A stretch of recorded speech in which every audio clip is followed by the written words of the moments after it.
మత్తయి సువార్త 13వ అధ్యాయంలో ఇది 4వ ఉపమానం. ఇది లూకా సువార్తలో కూడా ఉంటుంది, 13వ అధ్యాయం 20వ వచనంలో కూడా.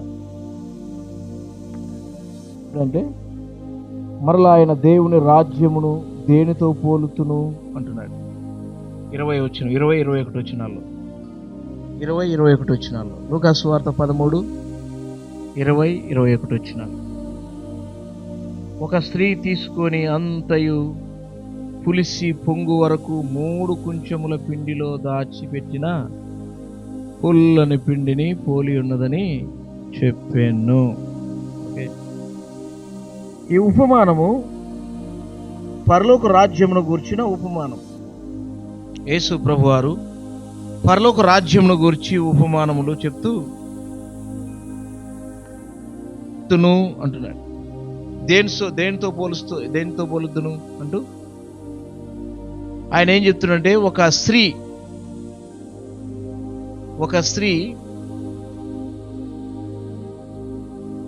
పిండిని, ఒక కుంచెడు ఏమంటున్నాడా, ఒక స్త్రీ పిండి అంతయు పులిసి, ఒక స్త్రీ తీసుకొని పిండి అంతయు పులిసి పొంగు వరకు 3 కుంచెముల పిండిలో దాచిపెట్టిన పుల్లని పిండిని పోలి ఉన్నది అంటున్నాడు.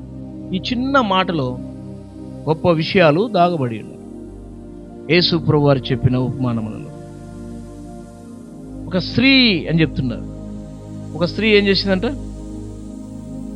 తీసుకొని పిండి అంతయు పులిసి పొంగు వరకు 3 కుంచెముల పిండిలో దాచిపెట్టిన పుల్లని పిండిని పోలి ఉన్నది అని చెప్పాడు. ఈ పిండి అంట కొంచెం తీసుకొని అది పులియ వరకు 3 కుంచెల పిండిలో పొంగు వరకు 3 కుంచెల పిండిలో దాచిపెట్టిన పుల్లని పిండిని పోలి ఉన్నది అని చెప్తున్నాడు. పరలోక రాజ్యము ఇది దేవుని రాజ్యం. మొదటిగా పరలోక రాజ్యము దేవుని రాజ్యమును గురించి చెప్పబడుతూ వచ్చింది. ఎందుకంటే దేవుని రాజ్యమును దేనితో పోల్చాలి, దేవుని రాజ్యమును ఎలా చెప్పితే అర్థమవుతుంది. అందుకే యేసు ప్రభు పరలోక రాజ్యమును గురించి అనేకమైన ఉపమానాలు చెప్తూ వచ్చింది అనమాట. 13వ అధ్యాయంలో ఎన్ని ఉపమానాలు ఉంటాయి? దాదాపుగా 8 ఉపమానాలు మనకు కనబడతాయి. పరలోక రాజ్యాన్ని వివరించడానికి ఉపమానాల రీతిలో చెప్తున్నాడు, ఉపమానాల రీతిలో బోధిస్తున్నాడు. ఉపమానం ఎగ్జాంపుల్ లేకుండా మనకు డైరెక్ట్గా ఏది కూడా అర్థం కాదు. అందుకనే ఆయన ఉపమానాల రీతిగా చెప్తున్నాడు. పరలోక రాజ్యం అంటే ఇదో ఇలా ఉంటుంది చూడు. ఒక వస్తువుని తీసుకున్నాడు, ఒక స్త్రీని చూపిస్తూ, ఇదిగో ఈ స్త్రీ, ఈమె ఏం చేసిందంట, ఆ స్త్రీని చూపిస్తూ ఏమంటాడు, ఒక స్త్రీ తీసుకొని పిండంతయు పులిసి పొంగు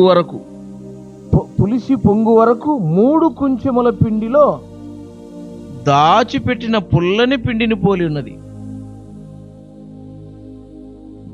3 కుంచెముల పిండిలో దాచిపెట్టిన పుల్లని పిండి అయి ఉన్నది అంటున్నాడు.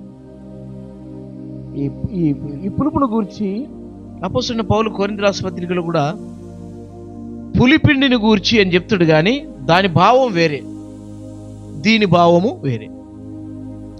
పౌలు చెప్తుంటున్న పులిపిండి అనేది ఏంటంటే దుష్టత్వమును, దుర్మార్గతను, పాత స్వభావమును గురించి అది చెప్పబడింది. యేసు ప్రభు చెప్తుంటున్న ఈ పిండిని, 3 కుంచెముల పిండిలో దాచిపెట్టిన పుల్లని పిండిని పోలి ఉన్నది అని చెప్పబడుతుంటున్న ఈ ఉపమానము, ఇది పరలోక రాజ్యమును గురించిన ఉపమానం. అదే ఇది కాదు.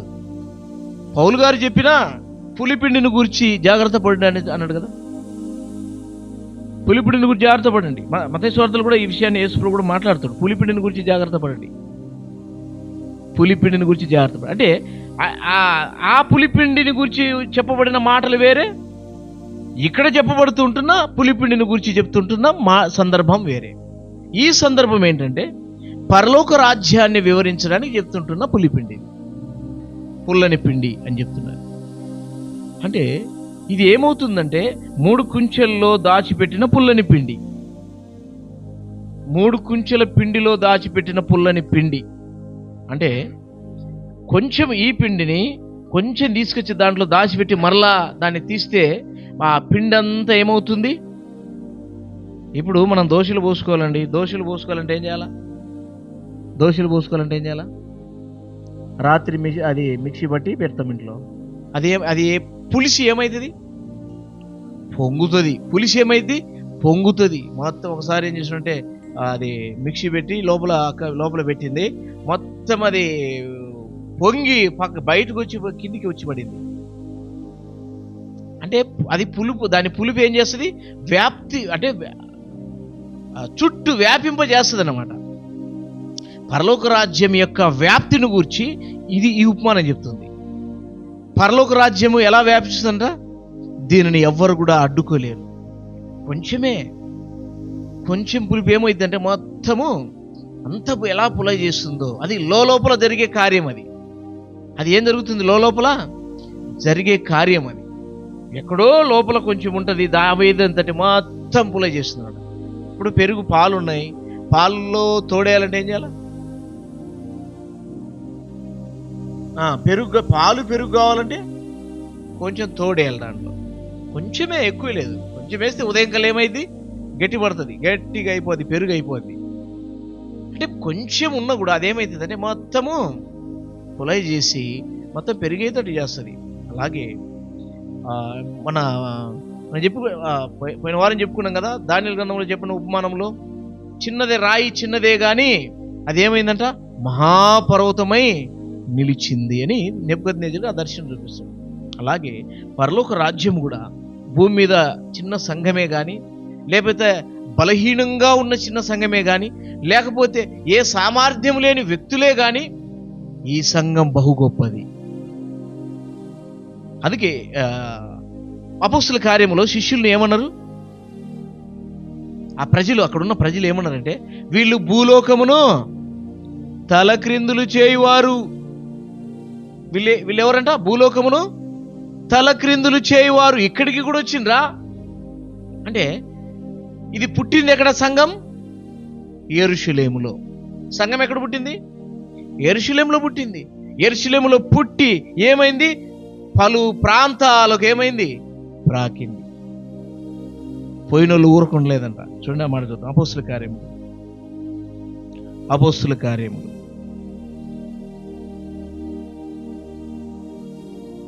9వ అధ్యాయం మొదటి వచనం. సౌలు ఇంకాను ప్రభు యొక్క శిష్యులను బెదిరించుటను హత్య చేయుటను తనకు ప్రాణాధారమైనట్టు ప్రధాన యాజకుల యొద్దకు వెళ్ళి ఈ మార్గమందున్న పురుషులనేమి స్త్రీలనేమి 8వ అధ్యాయంలో నీ మాట చూద్దాం. 8వ అధ్యాయం చూద్దాం, మొదటి వచనం. ఆ కాలమందు యెరూషలేములోని సంఘమునకు గొప్ప హింస కలిగినందున అపోస్తులు తప్ప అందరూ యూదయ సమరయ దేశములందరూ చెదిరిపోయిరి. భక్తి గల మనుషులు స్తెఫనును సమాధి చేసి అతనిని గూర్చి బహుగా ప్రలాపించిరి. సౌలైతే ఇంటింటదొచ్చి పురుషులను స్త్రీలను ఈడ్చుకొని పోయి చెరసాల్లో వేయించి సంఘమును పాడు చేయుచుండెను. 4వ వచనం. కాబట్టి చెదిరిపోయిన వారు సువార్త వాక్యమును ప్రకటించుచు సంచారము చేసిరి. పోయిన వాళ్ళు ఏం చేస్తున్నారంట? చెదిరిపోయిన వాళ్ళు ఏం చేస్తున్నారంట? సువార్త చెప్తున్నారంట, దేవుని వాక్యాన్ని ప్రకటిస్తున్నారంట. ఇక్కడ యెరూషలేములో ఏమైంది? గొప్ప హింస కలిగింది. యెరూషలేములో ఏమైంది? గొప్ప హింస వచ్చింది, సంఘానికి హింస వచ్చింది. అప్పుడు శిష్యులు మాత్రమే ఆడ మిగిలినరు. మిగతా విశ్వాసులంతా ఏమేరంట? చెదిరిపోయారు. ఎటు బయటలు అటే వెళ్ళిపోయారు. ఎటు బయటలు నలుదిక్కులు చెదిరిపోయారు. తూర్పు పరమట ఉత్తర దక్షిణం వెళ్ళిపోయారు. పోయి వాళ్ళంతా ఏం చేసిన? 4వ వచనం. కాబట్టి చెదిరిపోయిన వారు సువార్త వాక్యమును ప్రకటించుచు సంచారము చేసిరి. ప్రకటించుచు ఏం చేసినట్ట? సంచారం చేస్తున్నారు. చెప్పబడుతుంటున్న ప్రతి మాట, ప్రతి ప్రదేశంలో, ప్రతి స్థలములో ఒక ఇత్తనాల్లాగా వాళ్ళు చల్లుకుంటూ పోతున్నారు వాక్యాన్ని. ఆ వాక్యము ఇత్తబడిన ప్రతి చోట, చల్లబడిన ప్రతి చోట, చెప్పబడిన ప్రతి చోట దేవుని మాటలు ఏమవుతున్నాయంటే ఫలిస్తున్నాయి. దేవుడు ఏమన్నాడు? నా జీవము తోడు, నా నోటి నుండి వెలువడిన మాటను నేను రిటర్న్ తీసుకోను. నా నోటి నుండి వెలువడిన మాట, సరే, ఈ మాట ఏం చేస్తుందంట? ఈ మాట ఫలిస్తుంది. ఈ మాటలు ఏముంది? జీవం ఉంది. సువార్త మాటలు ఏముంది? జీవం. యేసుప్రభువు అన్నాడు చూడండి, నా మాటలు ఆత్మయు జీవమునై ఉన్నవి. మత్తయి యోహాను సువార్తలను ఈ మాట మంచి మాట చూద్దాం. నా మాటలు ఆత్మయు జీవమునై ఉన్నవి అంటాడు.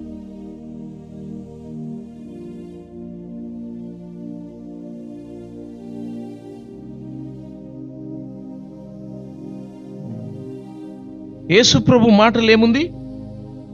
ఆత్మ ఉంది, జీవం ఉంది. 6వ అధ్యాయము 63 వచ్చింది యోహాను సువార్త 6:63. ఆత్మయే జీవింపజేయుచున్నది, శరీరం కేవలం నిష్ప్రయోజనము. నేను మీతో చెప్పి ఉన్న మాటలు ఆత్మయు జీవమునై ఉన్నవి. చూడండి, నేను మీతో చెప్పిన మాటలు ఏమై ఉన్నాయంట? ఆత్మ, జీవం. అందుకనే ఈ మాటలు ఎక్కడ విత్తినా కూడా, ఈ మాటలు ఎక్కడ ప్రకటించినా కూడా ఆ మాటలు ఏం చేస్తున్నట? ఏదో విధంగా అది ఫలిస్తుంది. అది అంతరంగములో జరిగే కార్యం. అందుకే ఆయన మాటల్లో జీవం ఉంది. వింటున్నారా?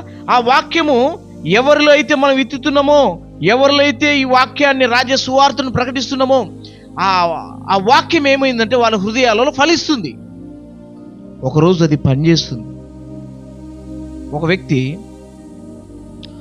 వ్యక్తి సువార్త, దేవుని మాటలు వినడానికి ఇష్టపడాడంట. ఆయన దేవుని మాటలు వినడానికి ఇష్టం లేదు అతనికి. ఒకసారి ఎలాగైనా సరే మందిరం ముందు పడి పోవాలి. అతను పోవాలంటే ఎక్కడి నుండి పోవాలా? మందిరం ముందు పడిపోవాలా. మందిరం ముందు ఏముంది? మైకులు వస్తున్నాయి. వాక్యం వినపడతా ఉంటుంది మైకులో. అందుకు ఈ వాక్యము అయిపోయినాక బోధంలే అని ఇంట్లో కొంచెం వెయిటింగ్ చేస్తూ ఉన్నాడు. ఎంత అయిపోయినాక బోధంలే అని. సరే, ఆయన ఇంకా బోధంలే అయిపోయి ఉంటుందిలే, ఇంకా బోధం అని చెప్పేసి అతను ఎవరు? నేను ఈ మాటలు వినను అని నిశ్చయం చేసుకున్నాను అనమాట. సరే, వాక్యము ఈయన చెప్పేది అయిపోయి ఉంటుంది ఈ టయానికి, నేను వెళ్ళిపోవచ్చు అని ఇంకా ఆనంటే ఏం చేసినంటే బయలుదేరిందంట. దగ్గరికి వచ్చేళ్ళకి ఏమొస్తుంది? శబ్దం వస్తుంది. అంటే అప్పుడే స్టార్ట్ చేసిండు ఆయన వాక్యం అప్పుడే స్టార్ట్ చేసిండట. సరే, ఎంబడే చెవులు మూసుకున్నాడు. ఏం మూసుకున్నాడు? వినకూడదు అంతే. చెవులు మూసుకొని వస్తున్నాడట. మందిరం ముందు పడిపోతున్నాడట. ఆ మందిరం దగ్గరికి వచ్చేళ్ళక, కరెక్ట్గా ఆడికి వచ్చేళ్ళక ఒక కందిరికి వచ్చి ముక్కు గురికిందట. ముక్కురు గుట్టిందట. అది ఏమడే అబ్బా అని చెప్పేసి నలుపుకుంటానట. ఆ మాటలు వచ్చి చెవులో పడినాయి. ఏం మాటలు అవి? ప్రయాసపడి భారం మోసుకునిచున్న సమస్త జనులారా నా ఎద్దకు జీవాహారమును నేనే, నాకు తప్పికొనిన వారలారా నా ఎద్దకు రండి, దాహం తీర్చుకునుడి. ఇలాంటి మాటలు వినపడి అంటే ఈ లోపలికి పోయి, చెవులో పడి ఎక్కడికి పోయినాయి తెలుసా? హృదయ అంతరంగములోనికి పోయినాయి. హృదయ అంతరంగములోనికి పోయినాయి ఆ మాటలు. పోయి ఇంక మెల్లగా స్టార్ట్ చేసింది ఆ మాటలు. అదే దేవుని వాక్యం ఏంటి? ఆత్మయు జీవం. ఆత్మయు జీవం. అవి లోపలికి పోయి ఆ మాటలు లోపలికి పోయి ఇంకా కొన్ని రోజులకి అతని లోపల మ్రోగుతున్నాయి అంటాయి. వింటున్నారా? ఏమని మ్రోగుతున్నాయి? ప్రయాసపడి భారం మోస్తున్న సమస్య జనులారా నా ఎద్దకు, నేను జీవాహారం, నేను జీవపానం, నేను నా ఎద్దకు వచ్చి, దప్పికొన్న వారు నా ఎద్దకు వచ్చి దాహం తీర్చుకొనుడి, నేను ఇచ్చి నీళ్లు తాగోడన్నాడు దప్పికొనుడు. ఈ మాటలు పడుతున్నాయంట. కాబట్టి ఆ వ్యక్తి ఆ మాటలు హృదయంలోకి పోవడం ద్వారా ఏమైందంటే హృదయంలో కార్యం జరిగింది. అంటే ఆ మాట లోపల ఊరకలేవు. ఏం చేస్తున్నాయి? కార్యం చేస్తున్నాయి. వాక్యానికి అంత శక్తి ఉంది. హెబ్రీయులకు రాసిన పత్రిక చదువుదాం. హెబ్రీయులకు రాసిన పత్రిక 4వ అధ్యాయము 12వ వచనం. ఎందుకనగా దేవుని వాక్యము సజీవమై బలము గలదై రెండంచులు గల ఎటువంటి ఖడ్గము కంటే వాడిగా ఉండి ప్రాణాత్మ కీళ్లను మూలుగను విభజించినంత మటుకు దూరుచు హృదయం యొక్క తలంపులను ఆలోచనలను ఏం చేస్తుందంట? శోధిస్తుంది. లోపల వెళ్ళి ఎముకలు మాంసము నర్రములు మొత్తం లోపలికి దూరి కీళ్ళు మూలుగాలో సహా దూరి మనుషుని యొక్క ఆలోచనలు తలంపులు హృదయం యొక్క తలంపులు ఆలోచనలలోకి దూరి ఏం చేస్తున్నాడు? శోధిస్తుందంట. ఏంటి? వాక్యం. వాక్యానికి ఏముంది? జీవం ఉంది. వాక్యానికి ఏముంది? జీవం ఉంది. నా మాట వెలువడిన మాటను మరలా రిటర్న్ నేను తీసుకున్నాను కదా దేవుడు. వచ్చిన మాట ఏమవుతుంది? ఫలిస్తుంది. విత్తబడిన మాట ఆ వ్యక్తులు ఎవరి హృదయములో ఆ మాట విత్తబడిందో, ఎవరైతే ఆ మాటలు విన్నారో అది ఒకరోజు ఫలిస్తుంది. సామెతలు కూడా మాట ఉంటుంది, ఏమని? నీటి మీద ఆహారం ఏడి అది ఒక దినమున కనబడుతుందంట. ఒక దినమున అది కనబడుతుంది. కాబట్టి ఆ వాక్యానికి ఇంత శక్తి ఉంది. ఆ వాక్యం ఏం చేస్తుంది? లోపల చేస్తుంది. పుల్లని పిండి తీసుకుని కొంచెం తీసుకొని 3 కుంచెల పిండిలో పెట్టి బయటికి తీసిన తర్వాత వాటి అంతా ఏమైంది? పులిచిపోయినట్లుగా మొత్తం ఆ వాక్యము లోపలికి పోయి ఏం చేస్తుందంట? మెల్లమెల్లగా ఒక టాబ్లెట్ కంటే పవర్ఫుల్గా పనిచేస్తుంది. మనకి ఏదైనా రోగం వస్తే ఎక్కడో కాలు నొప్పి వస్తుంటే టాబ్లెట్ యాడ్ తింటున్నాం. ఎక్కడో ఇక్కడ తలలో నస్తాంది, తలనొప్పి వచ్చింది, టాబ్లెట్ ఎక్కడ పోతుంది? కడుపులోకి పోతుంది. అది ఎక్కడికి పోయినా కడుపులోకి పోతుంది టాబ్లెట్. ఎక్కడికి పోయినా ఏం చేస్తుంది? అది ఇమిడియెంట్గా పనిచేస్తుంది. టాబ్లెట్కి అంత ఒక మానవుడు తయారు చేసిన టాబ్లెట్కి ఇంత పవర్ ఉంటే దేవుని వాక్యము శక్తి గలది, బలము గలదై రెండంచులు గల ఖడ్గము కంటే అది వాడిగా ఉండి ప్రాణాత్మలను కీళ్లను మూలుగలను విభజించినంత మటుకు దూరుచు హృదయం యొక్క తలంపులను ఆలోచనలు ఏం చేస్తుందంట? శోధించే వాక్యం శక్తి గలది. ఈ వాక్యము శక్తి గలది. ఇందులో శక్తి ఉంది. వాక్యానికి ఏముంది? శక్తి ఉంది. ఇప్పుడు సేవకులు ఎందుకు ఇంత ప్రయాసపడుతున్నారు తెలుసా? వాళ్ళు విన్నా వినకపోయినా దేవుని వాక్యాన్ని పోయి ప్రకటిస్తూ వస్తున్నారు. దేనికి? దేవుడు ఒక మాట అన్నాడు యెహెజ్కేలు గ్రంథం 2వ అధ్యాయంలో. ఏమన్నాడు? వారు వినినను వినకపోయినను ఏం చేయాలా? నువ్వైతే చెప్పిరా అన్నాడు. అంతే. అబ్బా లేదు ప్రభు, వాళ్ళు చాలా దుర్మార్గులు, వాళ్ళు చాలా కఠినులు అబ్బా అంటే దేవుడే చెప్పిండు వారు కఠినులని నాకు తెలుసు. చూడండి అన్నమాట 2వ అధ్యాయం యెహెజ్కేలు గ్రంథంలో. వాళ్ళు వినరు, తిరుగుబాటుదారులు అన్నాడు యేసు ప్రభు దేవుడు. చూడండి యెహెజ్కేలు గ్రంథం 2వ అధ్యాయం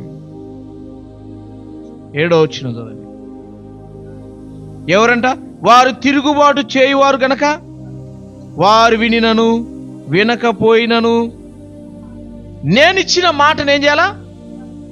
నువ్వు వారికి తెలియజేయాలంతే. తర్వాత నేను చూసుకుంటా వాళ్ళ కథ అన్నట్టు. నేను నీకు ఇస్తున్నా, నువ్వేం చేయాలా? నువ్వు చెప్పడమే నీ బాధ్యత. నీ బాధ్యత అది. నీ బాధ్యత. నేను నీకు ఇస్తున్నా, నువ్వేం చేయాలా? తీసిపోయి తెలియజేయి.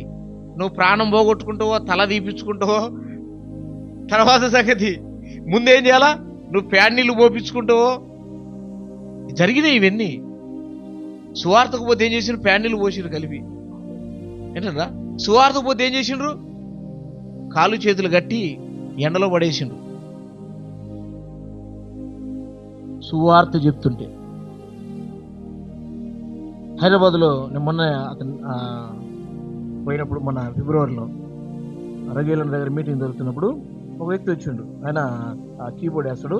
ఇట్లా బోర్డు ఉంటుంది, ఇక్కడ వాక్యం ఉంటుంది. ఆడ దేవుని వాక్యం అన్ని భాషల్లో రాసి పెట్టింటాడు. ఇక్కడ బోర్డు ఇక్కడ తగిలించుకొని తిరుగుతా ఉంటాడు, వెనక ముందు పెట్టుకొని. ఇంకొక ఫోటో ఉంది చూడండి, నా షెల్లో ఉంది అది. ఆయన ఏకంగా ఏం చేయాడు? ఒక స్టాండే చేయించుకున్నాడు. ఇట్లా భుజం మీద నుండి పైకి తల మీద నుండి ఒక బోర్డు ఇట్లా, యేసు రక్తం ప్రతి పాపం, యేసుక్రీస్తు నిజమైన దేవుడును నిత్య జీవునై ఉన్నాడని ఒక పక్క, యేసు రక్తం ప్రతి పాపమును కడుగుతుందని ఒక బోర్డే చేసుకొని మొత్తం బజార్లో తిరుగుతున్నాడు. ఇట్లా భుజం మీద పెట్టుకొని ఇట్లా పట్టుకొని తిరుగుతా ఉన్నాడు. నేను ఆ వ్యక్తిని అడిగిన, అన్నా నీకు ఇట్లా ఎవరు నిన్ను ఇట్లా టచ్ కాలేదా, ఇట్లా నువ్వు ఇట్లా పెట్టుకుని తిరుగుతున్నావు కదా డైరెక్ట్గా, ఎవరు నిన్ను ఏమనలేదంటే, మస్తుగా ఎదురైన నాకు కొట్టిండ్రు, చాలాసార్లు మూతి కూడా వాళ్ళు కొట్టిండ్రు అని చెప్పేసాడు. అయినా నేను భయపడను, నేను ముందుకు పోతూనే ఉంటా. అంటే నా పని ఇది. ఏ పని? మనుషులను బాగు చేసే మాటలు. ఈ వాక్యం ఏం చేస్తుందంట? రాజ్య సువార్త. ఏ సువార్త ఇది? రాజ్య సువార్త. మనిషిని బాగు చేసేది. కీర్తన 107:20 ఇది మనిషిని బాగు చేసి, బాగలేని వాళ్ళని ఏం చేస్తుంది? బాగు చేస్తుంది. ఆయన తన వాక్కును పంపి వారిని బాగు చేసెను. ఎందుకు వచ్చింది వాక్కు పరలోకం నుండి? వాక్కు పరలోకం నుండి వచ్చింది. యోహాను సువార్త 1:1 ఆది యందు వాక్యం ఉండెను, వాక్యము దేవుని యొద్ద ఉండెను, ఆ వాక్యమే శరీరధారి అయి కృపా సత్య సంబంధం భూమి మీద వచ్చింది. సరే, ఈ వాక్యం ఎక్కడున్నది? పరలోకములో దేవుని అత్యున్నతమైన సింహాసనం మీద ఉంది ఈ వాక్యం. అక్కడ నుండి భూమి మీదకి వచ్చింది. దేనికి వచ్చింది? ఆ వాక్యమే రాజ్య సువార్త. వాక్యమే ఏంటి? రాజ్య సువార్త. ఆ వాక్యమే రాజ్య సువార్త. పరలోకం నుండి వచ్చింది. ఎందుకోసం వచ్చింది? బాగలేని వారిని బాగు చేయడానికి. నరహంతకులను, దొంగలను, వ్యభిచారులను, మాంత్రికులను, అబద్ధికులను, వింటున్నారా, భయంకరమైన నరకానికి వెళ్ళిపోతున్న వారిని కూడా బాగు చేసే శక్తి ఆ వాక్యములో. ఒకసారి భక్సింగ్ గారికి దేవుడు మాట్లాడాడంట, నువ్వు పలానా చోటికి పోయి పలానా చోట ఆ వ్యక్తి చచ్చిపోవాలని ఉన్నాడు, నువ్వు వెంబడే అతనికి అని దేవుడు మాట్లాడాడు. భక్సింగ్ గారు పోయి అడిగిపోతానే యేసు ప్రభువును గురించిన మాటలు చెప్పాడు. సహోదరుడా, నువ్వు చచ్చిపోదులే, ఈ మాటలు నేను ముందు అన్నాడట. ఏంటరా, అది గాజోడక పగలగొట్టి, సీసాలు ఉంటాయి కదా, బీర్ సీసాలు, అది పగలగొట్టి ఆ కొස්සలు ఉంటాయి కదా, వాటిని పొడుచుకొని చావాలని సిద్ధపడినట. దేనికి? నెమ్మది లేదు, రాత్రి అంతా నిద్ర లేదు, నెమ్మది లేదు, చచ్చిపోవాలని పోయాడు. దేవుడు మాట్లాడంట, పలాని వీధులేకి పలాని స్థలానికి వెళ్ళిపోవాలని. అక్కడే రాత్రి లేచి నిద్రలో లేచి పోయినట. పోతే అక్కడ ఉన్నాడంట, చచ్చిపోవాలని సిద్ధంగా ఉన్నాడంట. అతను మాట్లాడినట, అయ్యా దేవుడు నన్ను పంపించండి నీ దగ్గరికి, నువ్వు చచ్చిపోదువులే, అయితే ఈ మాటలేను, ఈ కొద్ది మాటలేను అని యేసు ప్రభువును గురించిన సువార్త చెప్పిందంట. యేసుక్రీస్తు ప్రభు నీ కోసం ప్రాణం పెట్టిండు, రక్తం కార్చిండు. వింటారా, నీ జీవితాన్ని బాగు చేస్తాడు ఈయన. ఆయన రక్తమే ప్రతి పాపం నుండి కడుగుతుంది, నిత్య నాశనుడు మరణం నుండి కాపాడుతుంది అని చెప్పేసి యేసు ప్రభువును గురించిన శిలువ మరణమును గురించిన కొన్ని మాటలు చెప్పినట. ఇప్పుడు చచ్చిపోవాలన్నాడు, ఇంక పో దుగ్గు సాగు అన్నాడు, చచ్చిపోవాలన్నాడు. ఇప్పుడు చచ్చిపోతాడా? ఎంబడే ఆయన మనసు మార్చుకున్నాడంట, నేను చావను కానాడట. ఆన్సర్ ఏంటి దానికి? ఇంక నేను చావాను, ఎందుకు చావాలా? నా లోపల నా పాపము నన్నేం చేసింది? తొందర పెట్టింది చంపుకోమని. నా పాపం ఏం చేసింది? చంపుకోమని తొందర పెట్టింది. ఇప్పుడు ఆ వాక్యం నాలోకి వచ్చింది. ఆ వాక్యం ఏం చేసింది? నా పాపాన్ని తొలగించేసింది, బాగు చేసింది. ఇక ఎందుకు చావాలి నేను? వాయమ్మ, భార్య పిల్లలు ఉన్నారు, నేను చావనన్నాడంట. వాక్యానికి ఏముంది? శక్తి ఉంది, జీవం ఉంది, ఆత్మ ఉంది. ఆ వాక్యమే, ఏ వాక్యం అది? రాజ్య సువార్త, పరలోక రాజ్య సువార్త. పరలోక రాజ్య సువార్త అది మనం చెప్పడము మన బాధ్యత. వినని వినకపోని ఎవరి బాధ్యత? అది వాళ్ళ బాధ్యత. మన బాధ్యత ఏంటి? చెప్పడం. యెహెజ్కేలుతో దేవుడు ఏమన్నాడు? నరపుత్రుడా, వారు వింటరో వినరో నాకు సంబంధం లేదు, నువ్వైతే ఏం చేయాలా? నేను నీకు ఇచ్చిన మాటలు ఏం చేయాలా? చెప్పు. వాళ్ళు తిరుగుబడతారులే, వారు మాట వినరు, లోబడరు. కానీ నువ్వు పోయి చెప్పు, నువ్వు పోయి చెప్పు. ఎంత కఠినులు అంటే ఇశ్రాయేలీయులు, ఎంత కఠినమైన వారంటే అన్యుల చేత దేవుడు బుద్ధి చెప్పించే పరిస్థితి వచ్చింది వాళ్ళకి. వింటున్నారా? ఆ వాక్యము శక్తి ఉంది. ఆ వాక్యంలో ఏముంది? శక్తి ఉంది. ఆ వాక్యంలో జీవం ఉంది. మనం చెప్పడం మన బాధ్యత, వాళ్ళు వినాలంతే. ఇంక ఇంకొకైన సాక్ష్యము, ఆయన పేరు ఎవరంటే స్టీఫెన్ బాబు. ఆయన పేరు మొదటి పేరు శ్రీనివాసు.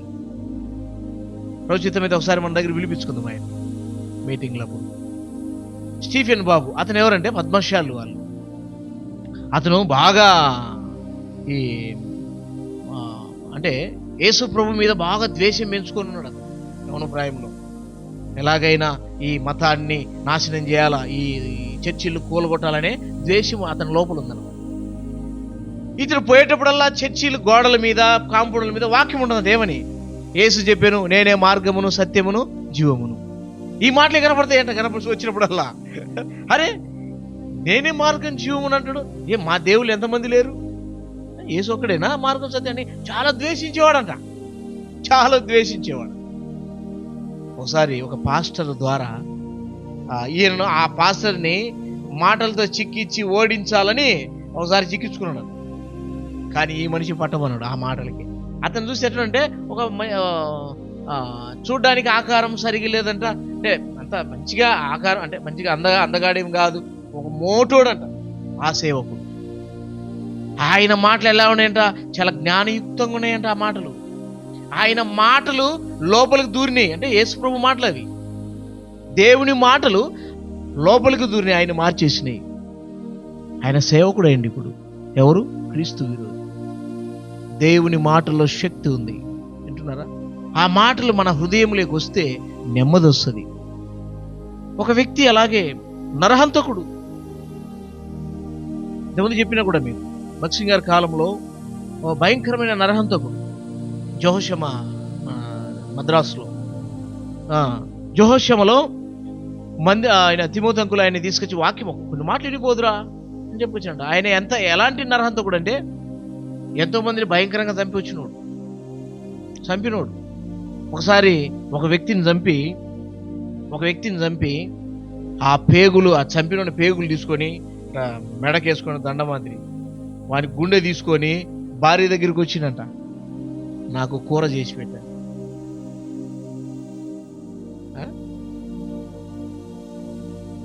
ఈయన వారి వింటున్నారా? నాకు కూర పెట్టని, కూర చేసి పెట్టాను అన్నది. అంతటి భయంకరమైన క్రూరుడు అనమాట అతను. అతని బతిమలాడి కొన్ని మాటలు చెప్పి చిన్నగా వచ్చి కూర్చో అని అన్న. గోడ కానుకొని కూర్చున్నాడంట, కాలు బారజాపుకొని గోడ కానుకొని కూర్చున్నాడంట. ఆ గోడ అంటుందంట, ఊగుతుందంట. అనుకున్నాడు కదా, ఆ గోడ మాట్లాడుతుందంట. ఏమని? నేను ఇప్పుడు నీ మీద పడతా, నువ్వు చచ్చిపోతే ఎక్కడికి వెళ్తావని. చూడండి, గోడతో దేవుడు మాట్లాడిచ్చాడు. భక్సింగ్ గారు అక్కడ వాక్యం చెప్తా ఉంటే ఆ మాటలు లోపలికి పోయినాయి, లోపల పనిచేస్తున్నాయి అంతరంగంలో.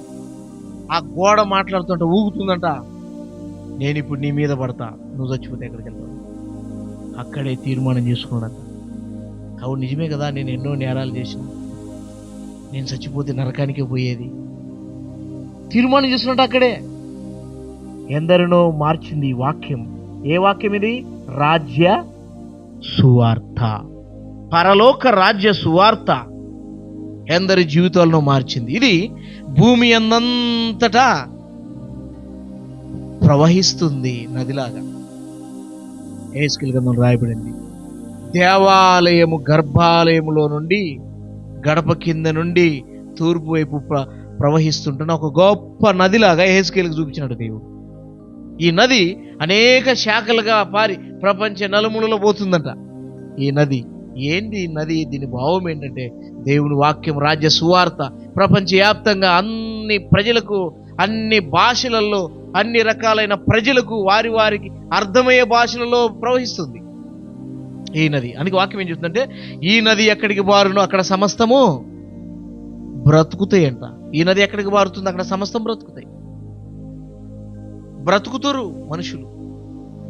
చావడానికి సిద్ధంగా ఉన్న ఈ ప్రపంచం అంతటిని బ్రతికిస్తుంది ఆ వాక్యం. ఈరోజు నువ్వు నేను మనందరం కూడా ఒకరోజు ఎలాంటి వారని చెప్పండి?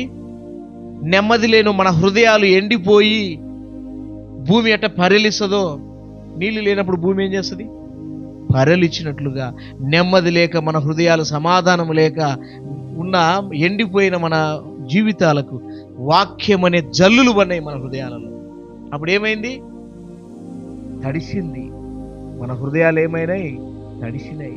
నెమ్మది వచ్చింది, సమాధానం వచ్చింది, సంతోషం వచ్చింది, తర్వాత ఫలించింది. భూమి మీద వర్షం పడితే ఏం చేస్తాయి? భూమి ఫలిస్తుంది కదా, గడ్డి, చెట్లు, రకరకాల గడ్డి పచ్చగా వస్తుంది కదా. మన హృదయములో ఆనందము, సంతోషము, సమాధానము ఏమవుతుంది? వికసిస్తుంది. ఇప్పుడు బొమ్మను దేవుని నమ్మిన తర్వాత దేవుని సంతోషాన్ని, సమాధానాన్ని అనుభవించిన లోకంలో బొమ్మను ఇప్పుడు పోతారా? అమ్మ ఇంత గొప్ప సంతోషం విడిచిపెట్టి నేను ఎక్కడికి పోవాలి? దావీదుని అడగాలి ఒకసారి, అయ్యా దావీదు గారు, నాకు ఆ రక్షణానందం మరలా అడుగు ఈ అని ఎందుకంటున్నావు అంటే, నేను బయటికి పోవడం ద్వారా అది కోల్పోయినా. ఏది? ఆనందం, సంతోషం, నెమ్మదిని. కానీ నాకు మరలా అది కావాలని ప్రభు దగ్గర బ్రతిములాడుకొని పశ్చాత్తాపంతో మళ్ళా తీసుకున్నాడు. దేవుని వాక్యం మన హృదయంలో ఉంటే అది ఏమవుతుందంటే ఫలిస్తుంది. ఆ వాక్యం మన లోపల పనిచేస్తుంది, శక్తినిస్తుంది. ఆ వాక్యం ఏం చేస్తుంది? శక్తి ఇస్తుంది, జీవం ఇస్తుంది. ఈ వాక్యమే మన లోపల ఏం చేస్తుందంటే, రేపు ప్రభు పునరుద్ధానుడై ఆయన లేచి ఆరోహణమైపోయి మరలా వస్తున్నాడు కదా. కాబట్టి ఆ మొదటి పునరుద్ధానములో ఈ వాక్యపు శక్తి మన లోపలికి వచ్చింది కదా, ఇప్పుడు పనిచేసింది కదా. ఆ వాక్యమే ఒకరోజు మనల్ని లేపుతుంది శక్తినిచ్చి. ఎవరైతే ఆ వాక్యాన్ని స్వీకరించలేదో, పరలోక రాజ్య సువార్త, ఎవరైతే పరలోక రాజ్య సువార్తను అంగీకరించలేదో వారు లేవరు. యేసు ప్రభు వచ్చినప్పుడు ఆయన శబ్దాన్ని వినేదెవరు? ఆయన శబ్దాన్ని విని లేసేదెవరు? ఆయన యందు విశ్వాసం ఉంచిన, ఆయన వాక్యం విన్నవారు, ఆయన వాక్యాన్ని విన్నవారు, ఆయన వాక్యాన్ని అంగీకరించిన వారు, యేసు ప్రభును రక్షకునిగా అంగీకరించిన వారు. యేసు ప్రభు మధ్య ఆకాశంలోకి వచ్చినప్పుడు ఆయన శబ్దం విన్నప్పుడు ఏం చేస్తారంట? లేస్తారు. ఎవరైతే ఆయన వాక్యమునకు హృదయంలో చోటు ఉండదో వారు లేవరు. మొదటి పునరుద్ధానం, మరణ పునరుద్ధానం లేస్తారు. ఎందుకు? శిక్షకు పోవడానికి, నరకానికి పోవడానికి. అందుకని ప్రకటన గ్రంథంలో ఏం రాయబడింది? మొదటి పునరుద్ధానంలో పాలు పొందిన వారు ధన్యులని వ్రాయము. మొదటి పునరుద్ధానంలో పాలు పొందిన వారు ఎవరంట? ధన్యులు. ఎవరు వాళ్ళు? వాక్యమును అంగీకరించి వాక్యానుసారంగా బ్రతికేవారు. ఈ వాక్యం ఏ వాక్యం ఇది? రాజ్య సువార్త. రాజ్య సువార్త. మత్తయి సువార్తలో యేసు ప్రభు అంటాడు, ఈ రాజ్య సువార్త సకల ప్రజలకు ప్రకటించబడిన తర్వాత అప్పుడు అంతం వస్తుంది అంటాడు. ఈ రాజ్య సువార్త ఇప్పుడు ఏమవుతుంది? ఖాళీగా లేదు, పోతా ఉంది, ప్రాకుతా ఉంది. కొండలు, గుహలు, అడవులలో, ఎడారులలో, పట్టణాలలో, పల్లెటూరులలో ఈ రాజ్య సువార్త ప్రాకిపోతా ఉంది. 24వ అధ్యాయం మత్తయి సువార్త.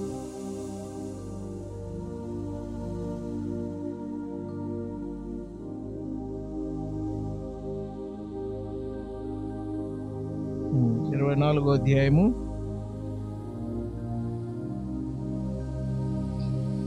14 వస్తుంది. మరియు ఈ రాజ్య సువార్త సకల జనములకు సాక్ష్యార్థమై లోకమందంతటను ప్రకటింపబడును, అడు తర్వాత అంతం వచ్చును. ఇప్పుడు ఏమవుతుందంటే, అది పుల్లని పిండి కొంచెం లోపల ఉండి కొంచెం దాన్ని మొత్తం పొంగ చేసింది కదా. దేవుని వాక్యం కూడా ప్రాకుతా ఉంది. అన్ని దేశాలకు, అన్ని ప్రదేశాలకు, అన్ని ప్రాంతాలకు, అన్ని జనాంగాల మధ్యకు, కులము, మతము, జాతి, రంగు లేకుండా సకల ప్రజల యొద్దకు ఈ రాజ్య సువార్త ఏమవుతుందంట? ప్రాకుతుంది. అన్ని తరాలలో, అన్ని యుగాలలో ఈ రాజ్య సువార్త ప్రకటించబడుతూ వస్తుంది. పూర్వము నుండి మనం లెక్కేసుకుంటూ వస్తే హనోకు దినాలలో ప్రకటించబడింది. హనోకు దినాల్లో సువార్త ప్రకటించుడు హనోకు. నోవాహు దినములో సువార్త ప్రకటించబడింది. నోవాహు సువార్త ప్రకటించుడు ఓడ తయారైనంత వరకు 120 సంవత్సరాలు లేక 120 రోజులు ఆ ఓడ ఏం చేస్తుంటే తయారవుతుంది. కాబట్టి అప్పటి వరకు ఆయన సువార్త ప్రకటిస్తూనే ఉన్నాడు. ఆయా తరాల్లో సువార్త ప్రకటించబడుతుంది. నోవహు కాలంలో ప్రకటించబడింది, అబ్రహాంకు కూడా సువార్త ప్రకటించబడింది. గలతీ రాసిన పత్రిక చూడండి, అబ్రహాంకు కూడా సువార్త ప్రకటించబడింది. తర్వాత ఇశ్రాయేలీలు కూడా ప్రకటించబడింది. చూద్దాం, గలతీలకు రాసిన పత్రిక 3వ అధ్యాయం 9వ వచనం, 8వ వచనం చూద్దాం. 8వ వచనం, దేవుడు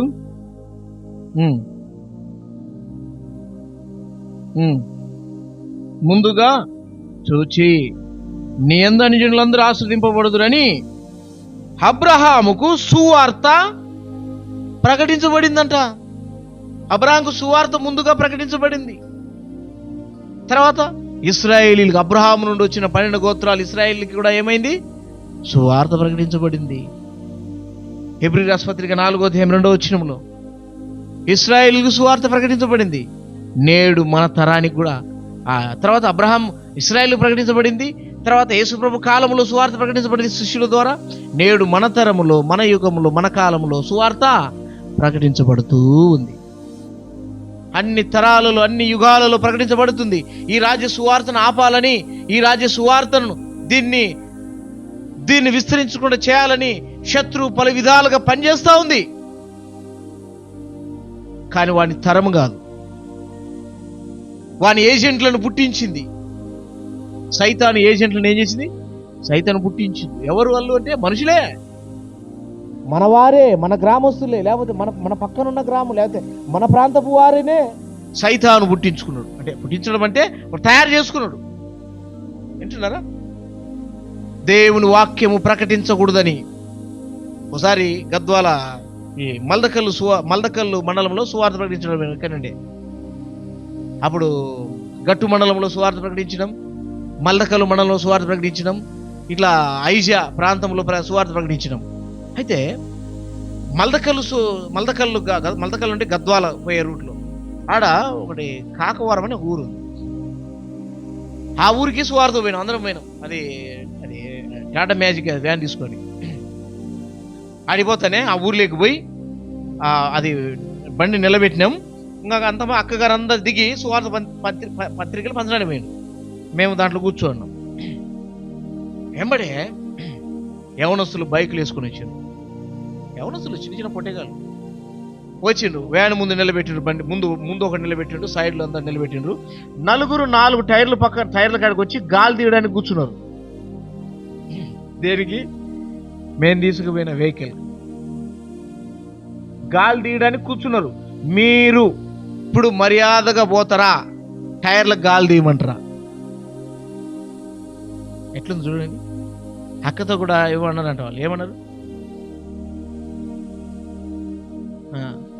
సువార్త తీయడానికి పోతే మీకేం పని లేదా, పని బాట లేదా మీకు? మా ఏరియాకి వచ్చిన అంటున్నారంటే వాళ్ళు సువార్త చెప్తాడు. పత్రికలు ఇవ్వడానికి యవనస్తులంతా బైకులు వేసుకుని వచ్చిండ్రు. సరేలే బాబు, మేము వెళ్ళిపోతాము, మీరు గాలి తీయకండి అని బండి స్టార్ట్ చేసుకొని మొత్తం ఊరు బయటకు దాటేంత వరకు ఒక 10 మంది యవనస్తులు బైక్ వేసుకొని మా ఎంబడి వచ్చిండ్రు. ఊరు దాటేంత వరకు వచ్చిండ్రు. రాజ్య సువార్తను ఆపాలని ఎందరో ఆటంకం చేస్తున్నారు, కానీ ఇది ఆగదు. ఎవరి తరం కాదు. ఈ వాక్యానికి ఏముంది? జీవం ఉంది. ఈ వాక్యానికి ఏముంది? శక్తి ఉంది. ఈ వాక్యానికి ఏముంది? ఆత్మతో కూడినది ఈ వాక్యం. ఆత్మయు జీవమును శక్తియు ఈ వాక్యానికి ఉంది. ఈ వాక్యమును ఎవరు కూడా ఆపలేరు. ఇది బహువేగముతో పరిగెడుతుందంట వాక్యం. వేగముతో ఈ వాక్యం పరిగెడుతుంది అంతటా, అన్ని స్థలాల్లో, అన్ని ప్రదేశాల్లో, అన్ని ప్రాంతాల్లో. వింటున్నారా? ఈ పుస్తక రూపములో ఈ పుస్తక రూపంలో పరిగెడుతుంది. తర్వాత ఆడియో రూపంలో పరిగెడుతుంది, వీడియో రూపంలో కూడా పరిగెడుతుంది. ఇప్పుడు లైవ్ రూపంలో కూడా ఏమవుతుంది? పోతుంది సువార్త అన్ని ప్రాంతాల్లో ప్రకటించడం. ఇది రాజ్య సువార్త. దీన్ని ఎవ్వరు కూడా ఆపలేదు. అందుకని ఈ ఒక స్త్రీ తీసుకొని పోయి పిండిని, పుల్లటి పిండిని తీసిపోయి 3 కుంచెల పిండిని తీసిన దాన్ని పోలి ఉన్నది అని చెప్తున్నాడు అనమాట పరలోక రాజ్యం. ఈ పరలోక రాజ్యము, ఈ రాజ్య సువార్త, పరలోక రాజ్యపు వార్త, దీనిని ఎవ్వరు కూడా ఆపలేదు, ఎవ్వరి తరము కాదు. ఎంతోమంది వింటున్నారా, కాలర్ ఎగేసిన వాళ్ళు కాలర్ పట్టుకొని పోయి లోపల పడేసి చితకదన్నారు. దేవుడు చేసిండు ఆ పని, వింటున్నారా? కాబట్టి ఇలాంటి వారందరూ ప్రభు పాదాల దగ్గరకు వచ్చి పన్నారు చాలామంది. ఇంకా కొంతమంది ఇప్పుడు కూడా న్యూస్ మీడియాలో చెప్తున్నారు ఏమని, ఈ క్రైస్తవ్యాన్ని నాశనం చేయడానికి నేను పుట్టినా అంటున్నారు. క్రైస్తవ్యాన్ని నాశనం చేసేంతవరకు నేను చచ్చిపోను, నేను అందుకే పెళ్లి చేసుకోందని ఒక వ్యక్తి కూస్తా ఉన్నాడు. చెప్తున్నా ఈ వీడియో మూలంగా, ఎవరి తరము కాదు సువార్త ఆపడానికి. ఈ వాక్యానికి శక్తి ఉంది, ఈ వాక్యానికి జీవం ఉంది. జీవము గల దేవుని వాక్యాన్ని ఆపుటకు ఎవరి తరము కాదు. పౌలు ఎవరండి? ధర్మశాస్త్రం అంతా ఎరిగిన వాడు, మతం అనే మైకములో ఉన్నవాడు. వింటున్నారా? పెద్దల దగ్గర తాకిదులు తీసుకొని పోతున్నాడు, వారిని శిక్షించడానికి, హింసించడానికి. కాబట్టి దేవుడు దర్శించున్న అతన్ని ప్రభు పాదాల దగ్గర పడినాడు. ఈ రోజు వచ్చిన వాళ్ళు, వింటున్నారా, ఈ రోజు కూస్తున్న వారు ఎలాంటి వారు చెప్పండి? పౌలు కంటే గొప్ప వాళ్ళ? కాబట్టి ఎవరి తరము కాదు, ఈ సువార్త నాపడానికి ఎవరి తరము కాదు ఇది. అందుకనే మత్తయి సువార్తలో ఏం రాయబడింది? ఈ రాజ్య సువార్త అంతటా ప్రకటింపబడును, అటు తర్వాత అంతం వస్తుంది, అంతం కూడా దగ్గరికి రాబోతుంది. రాజ్య సువార్త కూడా ప్రకటించబడుతుంది. పరలోక రాజ్యం యొక్క వ్యాప్తి చెందుతా ఉంది, ఈ భూమి మీద విస్తరిస్తా ఉంది. ఆ రాజ్యంలో మనం ఉన్నాం. ఆ రాజ్య సువార్త కొరకై మనము కూడా ప్రయాసపడాలి. ఆ రాజ్య సువార్త కొరకై మనం కూడా కష్టపడాలి. మన వంతుగా మనం పనిచేయాలి. వింటున్నారా? దేవుడు నాకు నేను నా సేవ పిలుపులో భాగంలో నా పిలుపు అది ఏంటంటే, ఒక సేవకు రాకముందు దేవుడు ఒక దర్శనం ఇచ్చిండు నాకు. అంటే నేను ఊరిక నమ్మను, దర్శనాలు కళల్ని నేను నమ్మను. వాక్యం ఉందన్నమాట అందులో.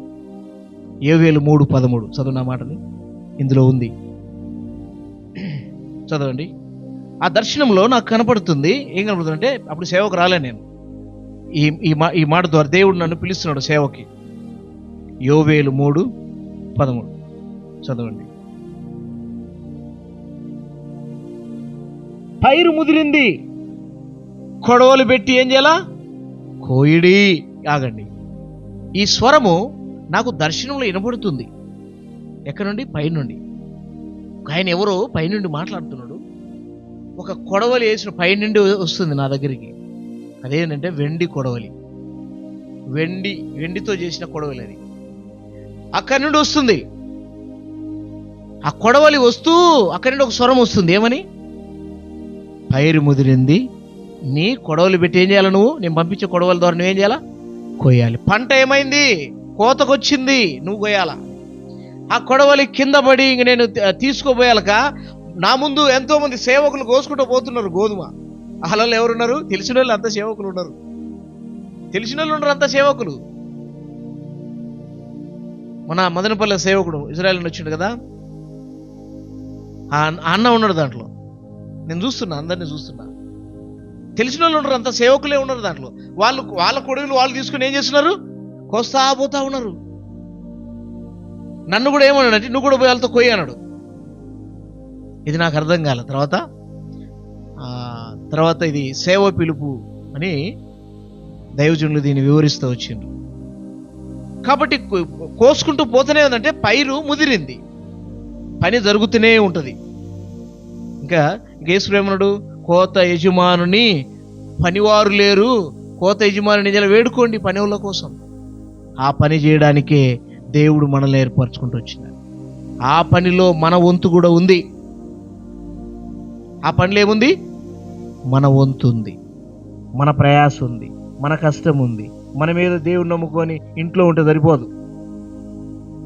ఇప్పుడు సెల్ ఛార్జింగ్ పెట్టినాం, ఇప్పుడు దాన్ని ఏం చేయాలి? 100% ఎక్కింది, ఇప్పుడు దాన్ని ఏం చేయాలి? యూజ్ చేయాలి, తీసుకొని యూజ్ చేయాలి. యూజ్ చేయకుండా అట్లనే 24 hours పెడతా ఉంటే ఎట్లుంటుంది? బ్యాటరీ ఏమైంది? పగిలిపోద్ది. ఇర్మియా కూడా అలా అన్నాడు. మాట చూద్దామా? ఇర్మియాలో మంచి మాట. దేవుని వాక్యాన్ని నేను చెప్పకుండా నేను అలాగే ఉంటే నేను అంటాడు, అది నా ఎముకలలో అగ్ని అయి కాల్చేస్తుంది అంటాడు.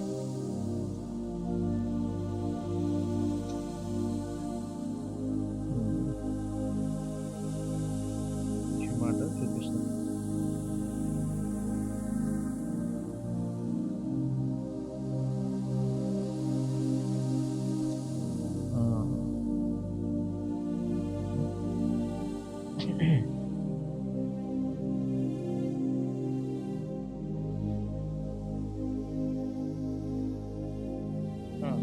ఇర్మియా గ్రంథము 20వ అధ్యాయము 9వ వచనం చదవండి. నేను ఆయన పేరెత్త, చూడండి ఇర్మియా జాగ్రత్తగా అండి. నేను ఆయన పేరెత్తను, ఆయన నామాన్ని ప్రకటించను. నేను అనుకున్నా అంటే అర్థం ఏంటి? నేను ఊరక ఏదో సంఘానికి మందిరానికి వచ్చిపోతా అంటే అంతే. ఏంటంట ఆయన మాటలు ఏమర్థమవుతుంది? నేను ఊరక మందిరానికి వచ్చి అన్ని కుడికిలకు వచ్చిపోతా అంటే అంతే అన్నట్టు. నేను ఆయన నామాన్ని ఎత్తను, ఆయన ప్రకటించను అని అనుకుంటుని. అయితే ఏమైంది? ఏమైందంట? అది నా హృదయములో అగ్ని వలె మండుచు నా ఎముకలలో మూయబడినట్టున్నది. నేను ఓర్చి ఏడ్చి విసిగి ఉన్నాను, చెప్పక మానలేదు. నువ్వు చెప్పలేదనుకో ఏమైందంట? లోపల మండుతుంది, నిన్ను కాల్ చేస్తా ఉంటుంది. లోపల ఛార్జింగ్ పెట్టి పెట్టి బ్యాటరీ ఎలా అది పేలిపోతుందో, నువ్వు వాక్యమును సమకూర్చుకొని వింటూ వింటూ వింటూ ఇతరులకు నువ్వు చెప్పకపోతే అప్పుడు ఏమైంది? లోపల మండుతుంది. పౌలు కూడా అన్నాడు ఏమని? 1 కొరింథీ 9వ అధ్యాయం 16వ వచనంలో, నేను సువార్తను ప్రకటించుచున్నాను, నాకు అతిశయ కారణం లేదు. సువార్తను ప్రకటింపవలసిన భారం నా మీద మోపబడి ఉన్నది. అయ్యో, నేను సువార్తను ప్రకటింపకపోయిన ఎడలా నాకు శ్రమ. సువార్త ప్రకటించకపోతే ఏముంది? శ్రమ. అందుకనే నేను సువార్త ప్రకటిస్తా. నేను విన్న మాటలు, అందుకే అపోస్తుల కార్యములు 4వ అధ్యాయం శిష్యులు ఏమంటారు చూడండి, మేము విన్న వాటిని కన్న వాటిని చెప్పకుండా ఉండలేమంటాడు. 3వ అధ్యాయమేనా? 4వ అధ్యాయం చూడండి. అపోస్తుల కార్యములు 4వ అధ్యాయము 19వ వచనం. అందుకు పేతురును యోహానును వారిని చూచి, దేవుని మాట వినుట కంటే మీ మాట వినుట దేవుని దృష్టికి న్యాయమా? మీరే చెప్పండి. మేము కన్న వాటిని విన్న వాటిని చెప్పక ఉండలేము అని వారికి ఉత్తరం ఇచ్చింది. కళ్ళారా చూసినము, విన్నాము, పట్టుకొని తడులాడి ఆయన పట్టుకున్నాము. ఆయన ఎవరి కోసం ఎదురు చూసినాము? ఈ లోకానికి ప్రయాచిత్త బలిగా అర్పించబోయే ఆయన, ఈ లోక కళ్యాణము జరిగించబోయే ఆయన, ఏ లోకమైతే ఆయన కోసం కనిపెట్టిందో ఆయనను మేము చూసినాం, మేము విన్నాం, రుచించినాం, మా చేతులు పట్టినాయి, తాకినాయి. ఆయన్ను చెప్పకుండా ఎట్లుంటాం? మేము చెప్పకుండా ఉంటే ఏమైంది? ఇర్మియా ఏమన్నాడు? నా హృదయములో అగ్ని వలె మండుచు నా ఎముకలలో ఏమవుతుందంట? ముయ్యబడి ఉంది, మండుతా ఉంది. అందుకే చెప్పక నేను ఉండలేదు అంటాడు. ఆయన ఏమనుకున్నట? నేనేం చెప్తుంది, నేను చెప్పండి అని నోరు మూసుకుని గమ్ముకున్నాడంట. ఎట్లుందని చక్కది వాక్యం ఏం చేస్తుంది? లోపల వాక్యం పనిచేస్తా. వాక్యం ఏం చేస్తుంది? నిప్పు వలె మండుతా ఉంది. అందుకే వీళ్ళు శిష్యులు ఏమన్నారు? మేము చెప్పకుండా ఉండలే, మానము, మీ ఇష్టం, మీరేమన్నా చేయండి, చంపండి, ఓకే, అన్నిటికీ ఓకే. మీరు తలలు తీస్తారా, ప్రాణంతో తోళ్ళు తీస్తారా, రంపాలతో కోస్తారా, ఏం చేసినా మేము మాత్రము చెప్పంది ఉండం. మేము విన్న వాటిని కన్న వాటిని చెప్పంది ఉండం. ఇదండి ఆ రాజ్య సువార్త సకల ప్రజలకు ప్రకటించబడాల. అది మన మీద కూడా దాంట్లో మనం పాలు పొందుతాం. ఆ సువార్త ప్రకటిస్తే ప్రభు దగ్గర మనకు బహుమానం. ఆ సువార్త ప్రకటిస్తే పరలోకంలో మనకు భాగం, పరలోక స్వాస్థ్యంలో. ఆ సువార్త ప్రకటిస్తేనే బల్లలో పాలు పొందాలని కూడా చెప్పబడింది. ఆ సువార్త ప్రకటించకుండా బల్లలో ఎవరు పాలు పొందకూడదంట, రొట్టె ద్రాక్షరసం తీసుకోకూడదంట. దీన్ని మనం చేయాలి. ఖాళీగా ఉన్నప్పుడు, ఎక్కడైనా సరే ఉన్నప్పుడు పత్రికలు పెట్టుకోవాలా. కొరియన్ అంకుల్ కూడా ఎప్పుడు ఏం చేస్తుంటే ఉదయం పొద్దున్నే లేస్తాడు, చీకట్లో బైబిల్ బ్యాగ్ నిండా పెట్టుకుంటాడు, కరపత్రికలు. వాకింగ్ చేస్తా అంటాడు, పోతా అంటాడు, పోయేటప్పుడు ఇచ్చుకుంటూ పోతా అంటాడు, మళ్ళీ వచ్చేటప్పుడు ఇచ్చుకుంటూ వస్తా అంటాడు. ఖాళీగా ఉండరు దైవజనులు. మునుసామిని చూసిండ్రా, ఈరోజు మన దగ్గరికి వచ్చినాయి. ఎప్పుడు ఆడ కనపడతా అంటాడు, రోడ్డు మీద పత్రికలు వస్తా ఉంటాడు. నన్ను కూడా అడుగుతాడు, అన్నా నాకు పత్రికలు ఇన్నా అంటాడు. ఆయనలో తీవ్రత ఉంది, ఇవ్వాలా పంచాలా అని తీవ్రత ఉంది ఆయన. అలాగే మనం చెప్పకుండా మౌనంగా ఉంటే ఇర్మియా వాళ్ళు ఏమవుతాము, లోపల కాల్చేస్తుంది వాక్యం. కాబట్టి ఈ రాత్రి దేవుని వాక్యం వింటున్నాం మనం కూడా ఆ రాజ్య సువార్త కొరకు సిద్ధపడదాం. ప్రకటించ భావం అది పరలోక రాజ్య ఉపమానం. ప్రార్థన